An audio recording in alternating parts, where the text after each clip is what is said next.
Судечкиот совет по советување и гласање ја донесе и јавно ја објавува следната пресуда. Обвинетите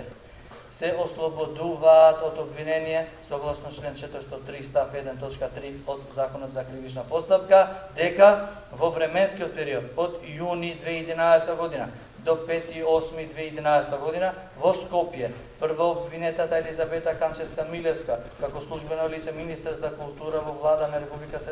Република Македонија и вработените во Министерството за култура службените лица, второ обвинетата Лидија Лазарова Цветковска како член на Комисијата за јавни набавки, вработена на работно место државен советник за инвестициони објекти и трето обвинетата Јулијана Угриновска како председател на Комисијата за јавни набавки, вработена на работно место помошник на ръководител на сектор за јавни набавки и инвестиции со искористување на своите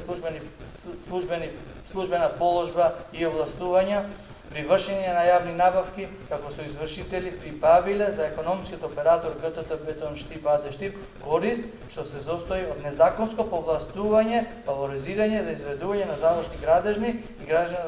станајатски работи на објектот Музеј на македонска борба за државност и самостојност, Музеј на внатрешната македонска револуционерна организација и Музеј на жртвите на комунистичкиот режим